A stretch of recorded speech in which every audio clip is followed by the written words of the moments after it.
Hi everyone, it's Mrs. T. This is Mrs. T's Chem Talk for EP Chem. As promised in class, this is a little bit of a limiting reagent recap.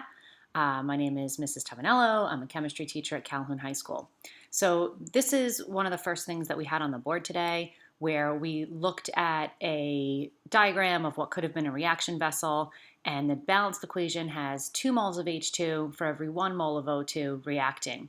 But in the container, we have a ratio of 10 to 7.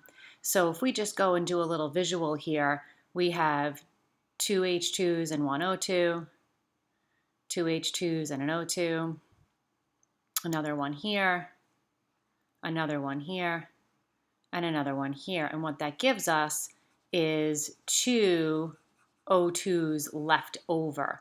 So that means that the H2 is the limiting, and the O2 is the excess. And a way that we could have figured that out is that we could have said 10 H2 divided by the coefficient of 2 gives us a mole factor of 5, where 7 O2 divided by its coefficient of 1 gives us a mole factor of 7.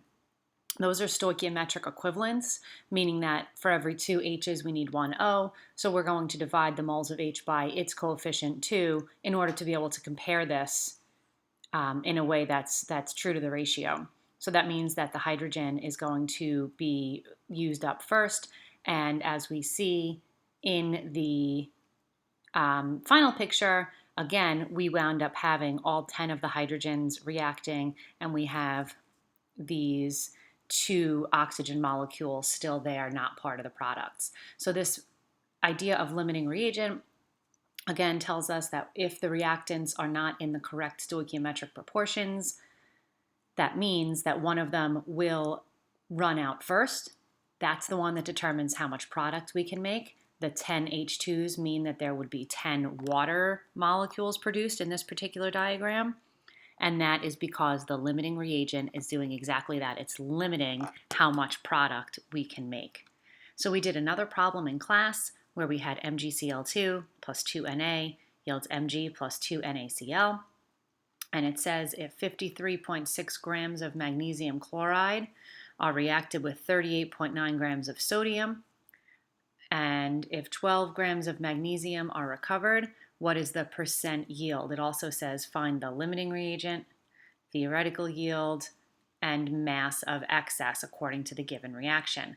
So we said that the very first thing that we want to do is somewhere off to the side, we want to look through the problem and we want to see which formulas we're using. So I like to do all of my gram formula masses off to the side.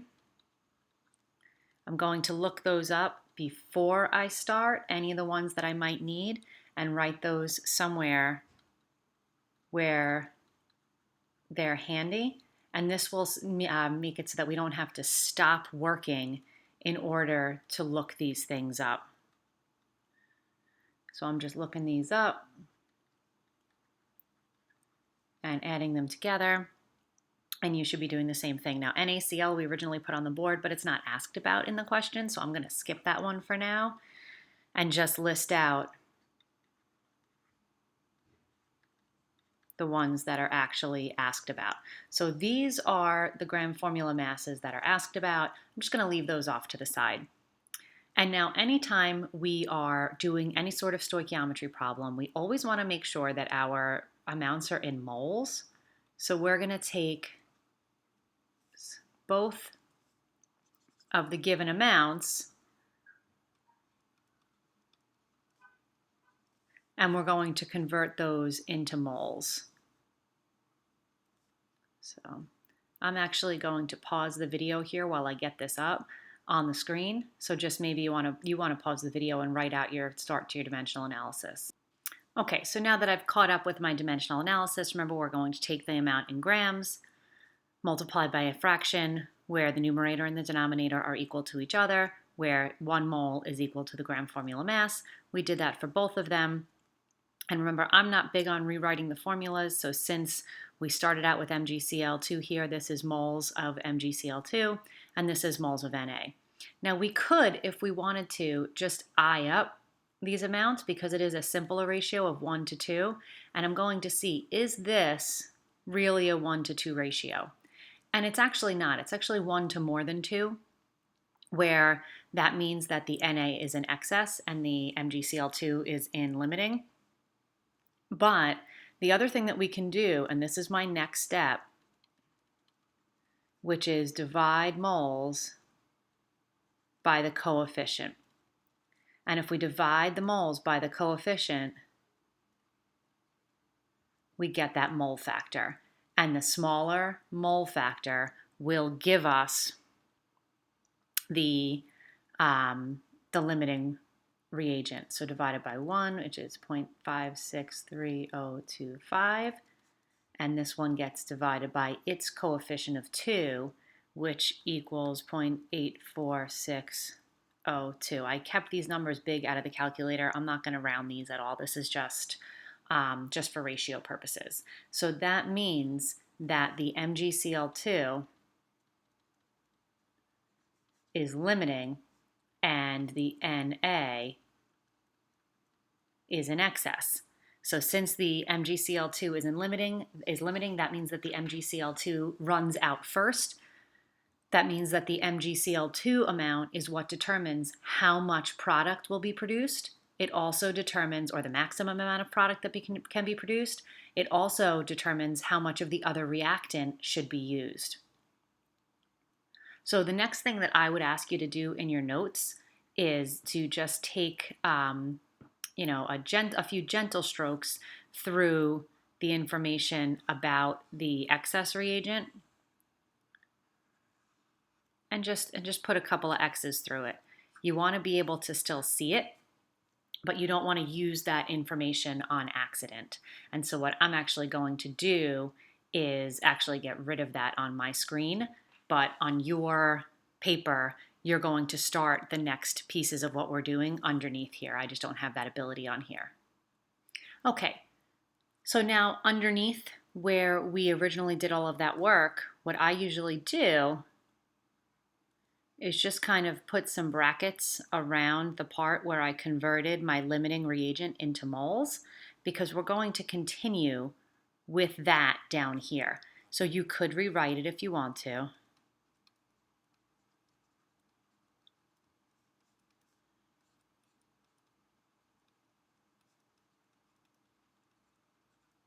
Or you could just drop down 0.563025 moles, however you want to start there. But the next thing we want to find out is our theoretical yield. So in order to find out our theoretical yield, I need to change from moles of MgCl2 to moles of product. And if we go back to this balanced equation, my products are the Mg and the 2NaCl, and my MgCl is here. So in order to go from moles of MgCl2 to moles of Mg, I'm going to use the coefficients. And remember, when we're switching from substance to substance, we need to use the formula. So we're going to say that in the formula, there's 1 Mg in the product for every 1 MgCl2 that's in the reactant, and this cancels out the MgCl2. So if I hit equals here, wrote equals here, and just did all my calculations, this would be in moles of magnesium. But I want to find out my theoretical yield in grams, so I want to get to grams of magnesium. So I'm going to use this piece of information that I wrote down over here, and I'm going to use the gram formula mass of magnesium, which is 24.30 grams per mole, so that now I'm out of moles and my answer comes out in grams of magnesium. When I do this, I wind up finding out that the theoretical yield is 13.7 grams of magnesium. This is theoretical. If I do everything perfectly, awesomely well, and do all of my measuring correctly, this is how much the maximum I could get. In order to do percent yield, it's just like doing percent on a test. It says that the reaction yields 12 grams. The theoretical, the maximum we could have gotten was 13.7 grams. We just do a straight percentage and find out that my percent yield is 87.6%. So that takes care of who's my limiting, what's my theoretical yield, and what is my percent yield. The only other piece that we have left to do is finding the amount of excess. And I'm going to pause here for a second just to make myself some space, but we're going to do this again where we take this beginning part and we draw arrows down again, and we're going to start with these same two beginning pieces. Okay, so you can either rewrite our starting point again of 53.6 grams of MgCl2 over 1, and our 1 mole over 70.90 grams, or you can have just done the arrow down and just start from that point and start multiplying from there. So now this next step is finding out how much excess reagent is left over. And in order to do that, we need to find out how much sodium is used.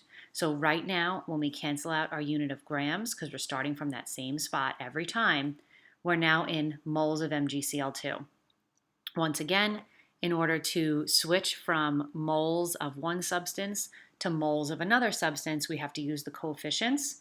So we're in moles of MgCl2, so my coefficient and MgCl2 goes in the bottom. I want to get to moles of Na, so coefficient Na goes in the top. Now my MgCl2's cancel, and this answer will be in moles of Na. And if I just plug this into the calculator, 1.12605 moles of Na used. There was somewhere else, right, on your paper that I erased that had how many moles of Na we originally started with. That's the one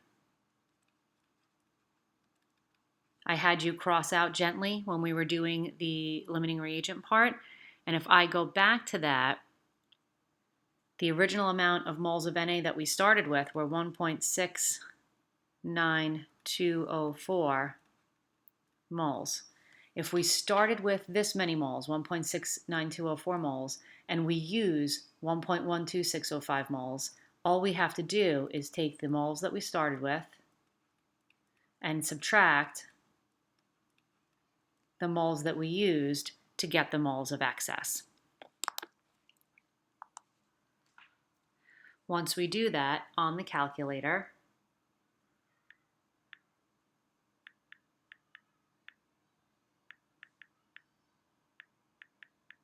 the answer comes out to 0.56599. Remember, that's moles of sodium. We didn't want moles of sodium excess. We want the grams of sodium in excess. So if I look in my data here, my little information that I wrote for myself, 0.56599 moles. I'm just going to give myself some space here.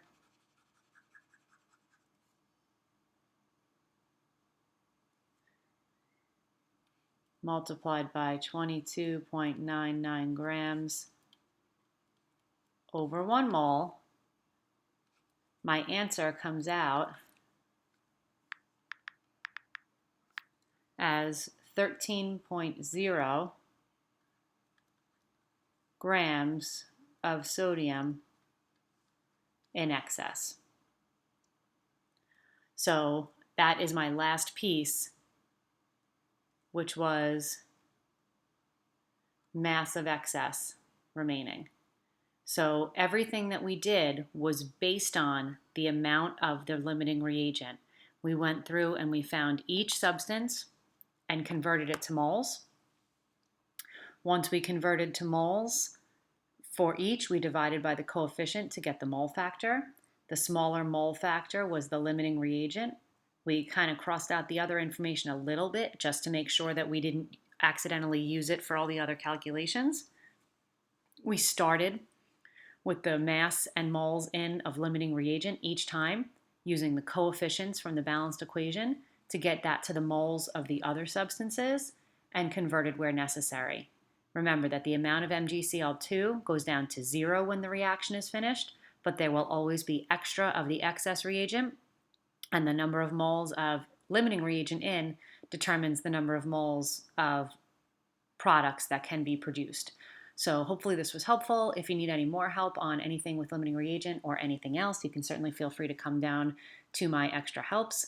If you're not one of my students, you can feel free to explore the YouTube channel and see if there's any other videos that might help you. So have a good night.